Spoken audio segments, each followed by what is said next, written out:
Hello friends, welcome to defence matrix. तो काफी अच्छी न्यूज निकलकर सामने आ रही है इंडियन नेवी के सबमरीन प्रोग्राम्स को लेकर, जिसमें पहली जो बड़ी न्यूज है वो ये है कि इंडिया के defence research and development organisation यानी कि DRDO द्वारा डेवलप किए गए AIP सिस्टम को कलवरी क्लास की सबमरीन में लगाना चालू कर दिया जाएगा, जिसके अंतर्गत DRDO और नेवल ग्रुप द्वारा कोऑपरेशन को एक्सटेंड करते हुए डिटेल्ड डिजाइन फेज में उतरा जाएगा, जिसके अंतर्गत जो AIP सिस्टम DRDO ने डेवलप किया है ये कलवरी क्लास की सबमरीन्स में लगेंगे।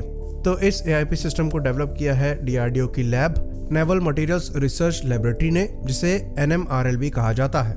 तो fuel cell based AIP system ज्यादा एफिशिएंट और क्वाइट माने जाते हैं, और ये इंडियन नेवी की रिक्वायरमेंट थी कि जो इंडियन नेवी की फ्यूचर सबमरीन्स हो उनमें AIP सिस्टम लगा हो।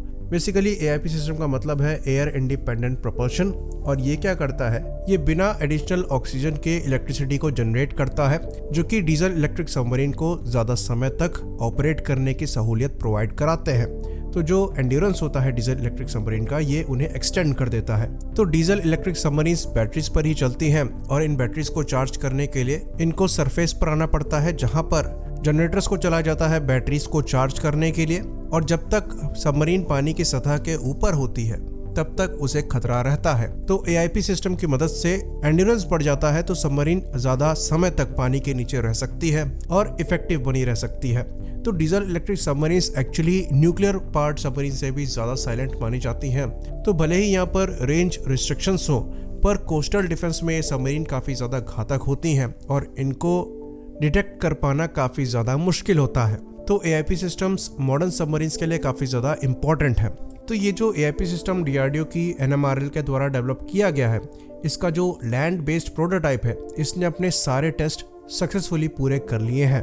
तो AIP सिस्टम के लग जाने के बाद जो एंड्योरेंस है वो करीबन 20 से 21 दिन बढ़ जाएगा नॉर्मल एंड्योरेंस के कंपैरिजन में, और जो नॉर्मल एंड्योरेंस है स्कॉर्पियन क्लास का, ये करीबन 50 दिन का बताया जाता है। तो इस पर और विस्तार से हम बात करेंगे, लेकिन इससे पहले के इंपॉर्टेंट मैसेज आपके साथ हम शेयर कर दें कि अगर आप डिफेंस एस्पिरेंट हैं तो आपके लिए अपॉर्चुनिटी यहाँ पर काफ़ी अच्छी है। तो अगर आप CDS, FCAT या CAPF की तैयारी कर रहे हैं और अपनी तैयारियों में सपोर्ट चाहते हैं, तो अनअकैडमी के डिफेंस प्लान्स को आप ट्राई कर सकते हैं। यहाँ पर आपको टॉप क्लास फैकल्टी और कंटेंट मिल जाएगा आपकी तैयारियों में आपको सपोर्ट करने के लिए। और फिलहाल के लिए ऑफर चल रहा है करीबन 20% ऑफ इनके सब्सक्रिप्शन पर हमारा रेफरल कोड मैट्रिक्स1 यूज करने पर।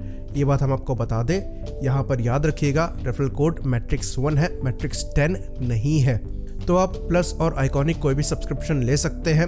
यहाँ पर आप मैक्सिमम 3000 रुपीज़ तक सेव कर सकते हैं, और यहाँ पर आपको 6, 12 और 24 महीने के प्लान्स मिल जाएंगे। तो अपने शेड्यूल के हिसाब से आप प्लान्स को चूज कर सकते हैं। याद रखिए ये ऑफर 28 जनवरी तक ही वैलिड है।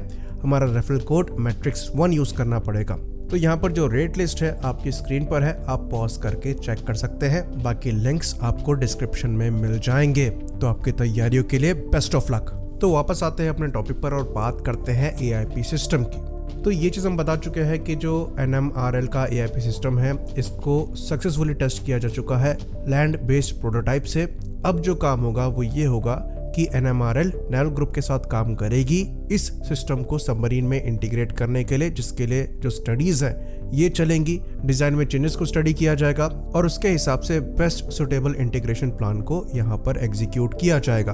तो इसमें थोड़ा समय लगेगा, और जहां तक चांसेस नजर आ रहे हैं कि 2025 के आसपास से ये इंटीग्रेशन चालू हो सकता है। तो एक बार ये इंटीग्रेशन हो जाएगा तो अपॉर्चुनिटी खुल जाएंगी इस सिस्टम के एक्सपोर्ट की, क्योंकि ये सबमरीन्स चिली, मलेशिया और ब्राजील के साथ भी सर्विस में है।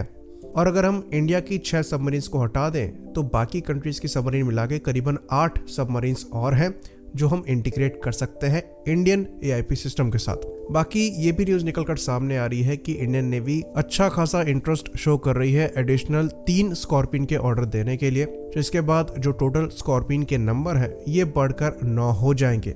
और ये चीज़ करी भी जा सकती है क्योंकि जो स्कॉर्पियन सबमरीन है ये काफ़ी मॉडर्न सबमरीन है। साथ ही साथ इसमें AIP सिस्टम लग जाएगा, फ्यूचर में लिथियम आयन बैटरीज लग जाएंगी, तो ये पहले से ही फ्यूचर रेडी हो जाएंगी। साथ ही साथ हमारी जो रिक्वायरमेंट है वो करीबन 24 सबमरीन्स की थी, जो कि डेफिनेटली हम समय पर पूरा नहीं कर पाएंगे। साथ ही साथ हमारे जो प्लान्स हैं वो 12 ही सबमरीन्स के थे प्रोजेक्ट 75 और 75I के अंतर्गत।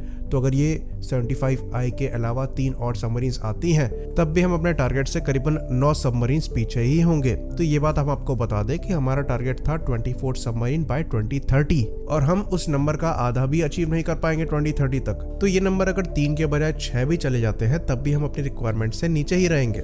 लेकिन कुछ नहीं से कुछ होना ज्यादा बेहतर है, तो ये मूव अप्रिशिएटेड है, पर इसको भी अभी एग्जीक्यूट होना बाकी है क्योंकि अभी तक ये सिर्फ बातें हैं। बाकी बात करें बची सबमरीन्स की प्रोजेक्ट 75I के एग्जीक्यूशन के बाद, तो इन 3 के बाद जो 9 सबमरीन्स बचेंगी इनको हम इंडिजिनसली डिजाइन और डेवलप कर सकते हैं, क्योंकि प्रोजेक्ट 75 के अंतर्गत हमें TOT मिला, 75I के अंतर्गत भी हम TOT को देख रहे हैं। तो अच्छी खासी एक्सपर्टीज हमारे पास हो जानी चाहिए खुद की डीजल इलेक्ट्रिक सबमरीन डिजाइन करने के लिए, वरना इतने बड़े बड़े प्रोजेक्ट्स में ट्रांसफर ऑफ टेक्नोलॉजी का कोई मतलब नहीं है। आई होप इन्फॉर्मेशन यहाँ पर क्लियर हो। इसी बात पर हम इस वीडियो को खत्म करेंगे। लाइक करिए, सब्सक्राइब करिए। जय हिंद।